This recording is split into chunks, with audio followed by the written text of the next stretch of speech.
Greetings, Kentucky teachers in the know. As we continue our countdown to election 2024, I had to look at what year it was, Tiffany. I was like, what year is this? It's kind of flying by. We're excited to be joined not only by a special guest to discuss Amendment 2, but also one of our two newest administrators to Kentucky Teachers in the Know. So, Tiffany Hoh, welcome, and thank you for you've been a part of the community for a while, but stepping into this new role. So as we get started, tell the folks a little bit about yourself and your connections to both education, but also Kentucky Teachers in the Know as well. Sure. So I'm very excited to be an admin for Kentucky Teachers in the Know. Like you said, I have been involved with Kentucky Teachers in the Know for quite some time now.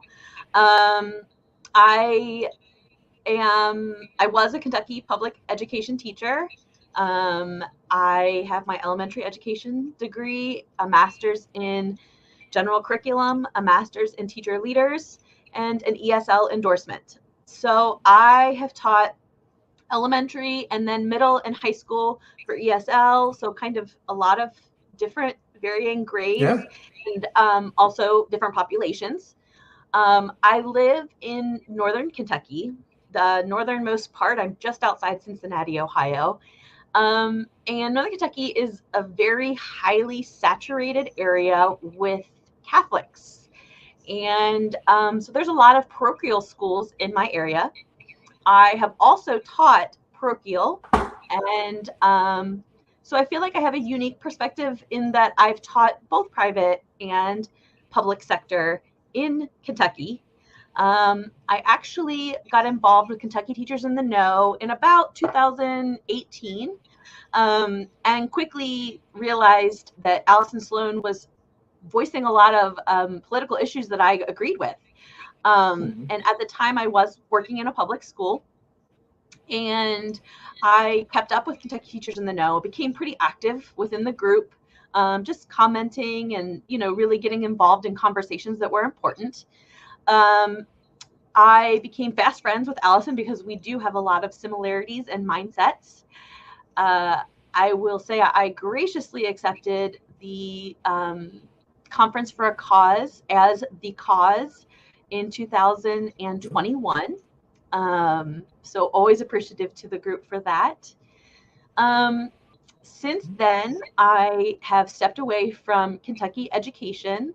I'm still working in education, just in a different state and fully remote.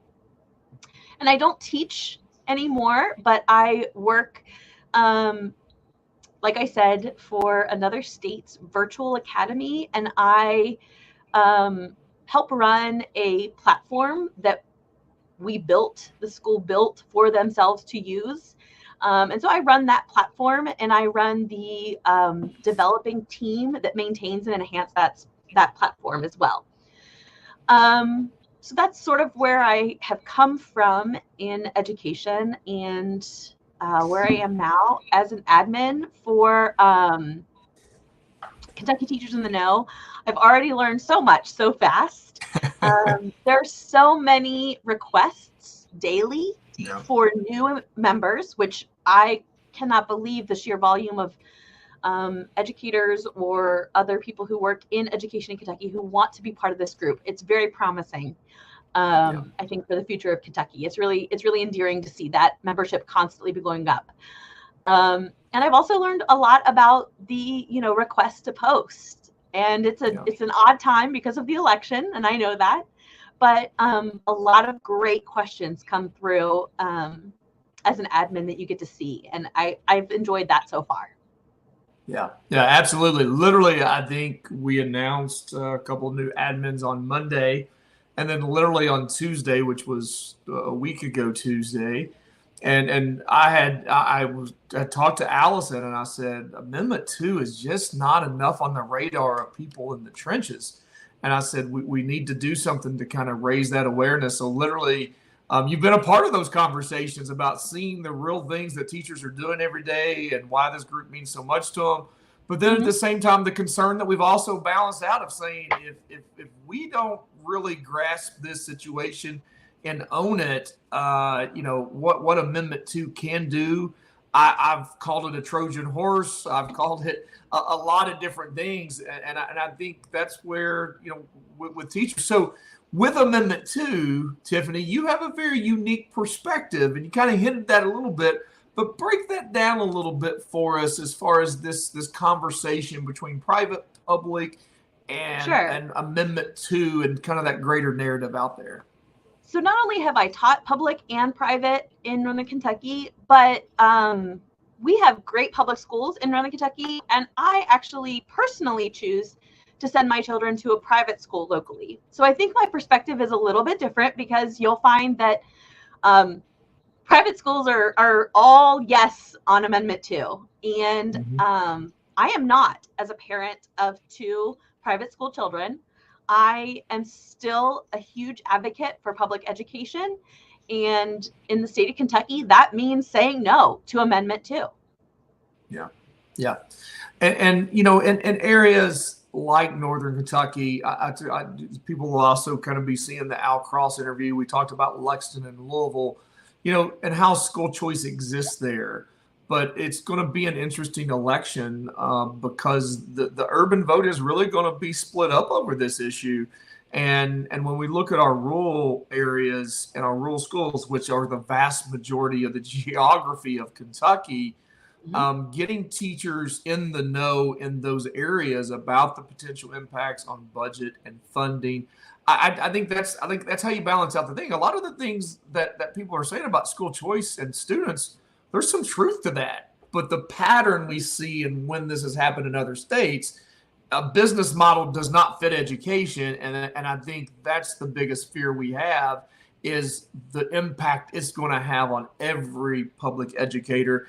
And I think that's the lens in which you're kind of elaborating, right? As a parent, I have this opportunity, but in the greater good, here's what I'm seeing as a public educator. Absolutely. And what I will say that I think needs to really be heard this time, this election, is that this is it for Amendment 2. If it gets passed, we're done. There's no going back. We've had opportunities in the past after it's gone through the House and Senate that has been knocked down, but that cannot happen this time. There is no knocking it down after it gets passed, if it gets passed next week. So I think that's the first and foremost message that I really want educators in Kentucky to know, that this is it. This is our last effort, and there is absolutely no going back. That narrative, exactly. I think from the time we got involved with Kentucky Teachers in the Know, right, we've had some legislative wins. People got fired up. And that's my concern. When Bevin was calling us names, it was easy to be like, no, we're gonna answer, we're gonna email, we're gonna call.